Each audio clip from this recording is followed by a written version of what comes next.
Synthetic intelligence. तो अब देख लो सिंथेटिक चीजें और असली चीजें में क्या फर्क है। देखो ऐसे भी रियल जीवन में तो उतना ही फर्क जो है artificial intelligence and real intelligence में।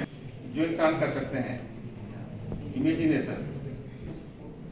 आर्टिफिशियल इंटेलिजेंस पुराने डेटा को लेती take older data and make decision on the basis of older data, but it doesn't imagine what is going to happen in future.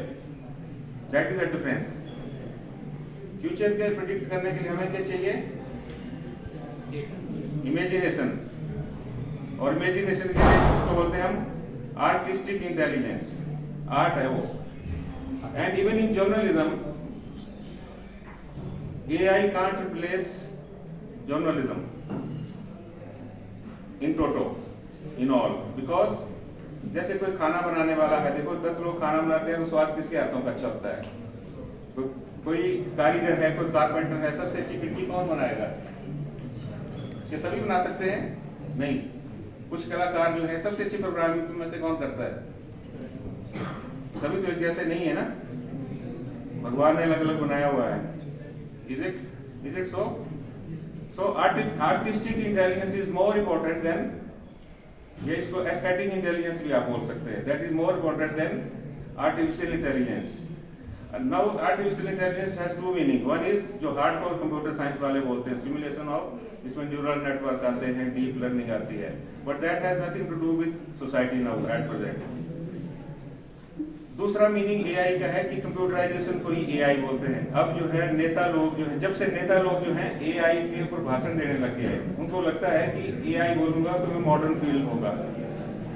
तो मुख्यमंत्री, prime minister, नेता, minister सब जो है अपने भाषण में, उनके जो भाषण लिखे जाते हैं उनमें AI जरूर लिखते हैं कि हम आर्टिफिशियल इंटेलिजेंस की कोर्स खोल देंगे, इसके लिए स्किल डेवलपमेंट कर देंगे, लेकिन एग्जैक्ट उनको भी नहीं पता है।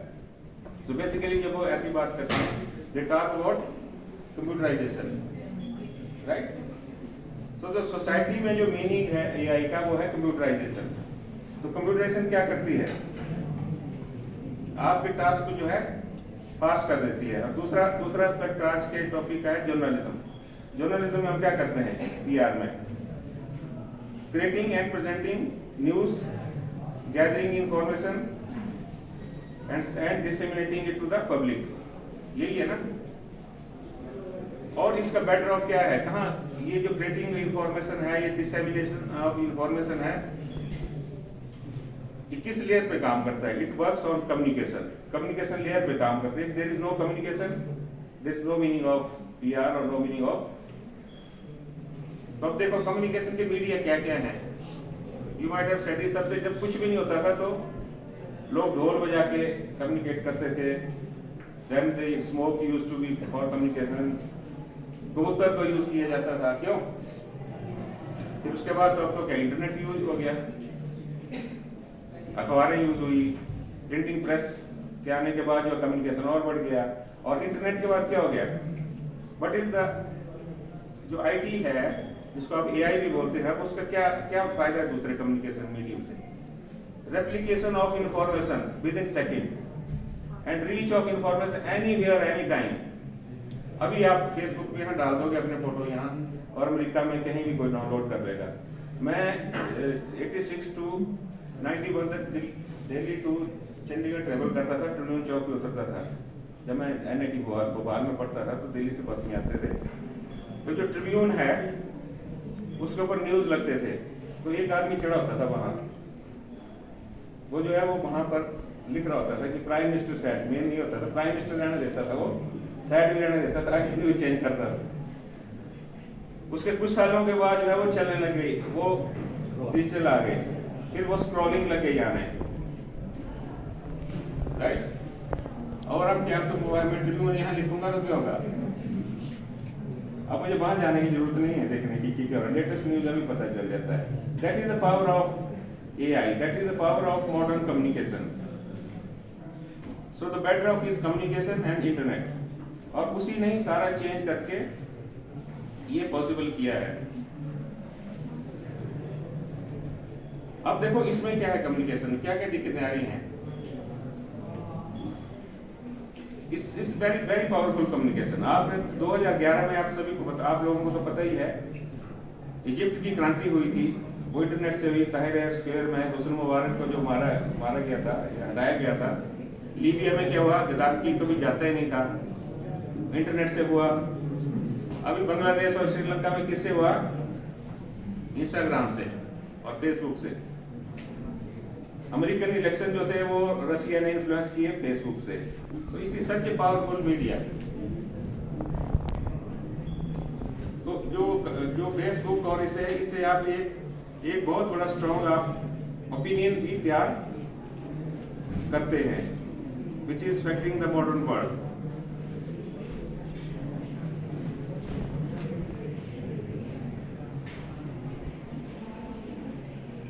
तो इसमें बहुत सारी चीजें जो आपने पहले सुनी है, तो मैं ज्यादा तो नहीं बोलूंगा इसको। अब पीआर में क्या न्यूज गैदरिंग है, न्यूज गैदरिंग जो है आप ऑनलाइन कर सकते हैं, लेकिन इसमें दिक्कत है डीफेक्स की। डीफेक्स क्या होता है, पीछे वालों सुनो, डीफेक्स क्या होता है? डीफेक्स आपने देखा होगा, यार कोई नेता गाना गा रहा है, क्लोनिंग हो रही है, दैट इज डीफेक्स। लेकिन डीफेक्स दोनों ही तरह है। आप डीफेक्स तैयार भी कर सकते हैं इससे, और डीफेक्स जो है इससे बस्ट भी कर सकते हो, इससे फाइंड आउट भी डीफेक्स जो है किए जा सकते हैं। देन देयर इज डीफेक्स का देखो दो एग्जांपल मैं आपको देता हूँ। एक तो कॉपी, इसमें कॉपिंग भी हो रही है, स्टीलिंग भी हो रही है। जैसे जिकारिया, टाइम मैगजीन के जिकारिया को 1 साल के लिए बैन किया गया था, रीजन भी के उसने इंटरनेट से तोड़ लिया था। एक BBC वर्ल्ड की डॉसेट जो पत्रकार थी, उसको माफी मांगनी पड़ी थी, बिकॉज PR टीम या जर्नलिज्म की जो क्रेडिबिलिटी है वो बहुत इंपॉर्टेंट है। अब मुझे नहीं पता कि BBC और एसोसिएटेड प्रेस और इंडिया मीडिया से कंपेयर किया जा सकता है कि नहीं किया जा सकता है, वो अलग बात है। लेकिन डॉसेट ने क्या किया था कि अफगानिस्तान में फेसबुक से उसने लिया था, जिसमें लोगों को रेत में दबा के सिर तक पर घोड़े चलाए जाते थे, जबकि रियलिटी डीफेक। तो this is also one of the of information because of AI। क्योंकि जैसे जो भाई साहब ये चाहते हैं वही डेटा आता है। आप सुबह मोबाइल खोलते हैं, जो आप पिछले दिन सर्च करते हैं वही आता है अगले दिन भी। What is that is use of AI for personalization of information. But उसका एंटी क्या है, that creates echo chambers. Echo chamber journalism में बोलते हैं कि जो वो आदमी सुनना चाहता है उसी को वही सुनाना। उससे क्या होता है, डाइवर्सिटी नहीं आएगी, वो नई चीज सीखेगा ही नहीं, कभी नहीं। क्यों? So that defeat the purpose of PR। और इसका सबसे बड़ा फायदा AI का ट्रांसलेशन में है। So that is one of the major advantage. बाकी चैलेंजेस की बात की आपने कर ली, बायसेस हैं, एथिक्स है, एथिक्स की बात है। जॉब डिस्प्लेसमेंट भी एक बहुत बड़ा कारण है। वो पत्रकारों को जो है वो खुद ही मतलब ध्यान रखना चाहिए, क्योंकि अगर ऑटोमेटिक कंटेंट क्रिएशन हो गया और ऑटोमेटिक ट्रांसलेशन हो गया तो naturally it will affect the job. But these are all debatable issues, और अभी ये नेसेंट स्टेजेस में है। लेकिन मुझे as a computer science professor ये भी लगता है कि AI एक हाइप भी है। हाइप भी जानते हो, मतलब बढ़ा चढ़ा के इसको बोला जा रहा है, जब से नेता लोग जो है इसको यूज करने लगे हैं। अभी फ्यूचर में क्या होगा, AI रहेगी कि नहीं रहेगी, क्योंकि AI स्टार्ट हुई थी 1956 में, 80 में एकदम खत्म लग गई थी उन्हें, और 2005 से तो खत्म हो गई थी।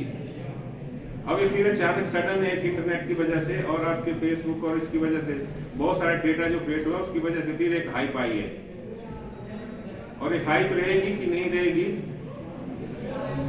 It's not yet clear, right? So with this I and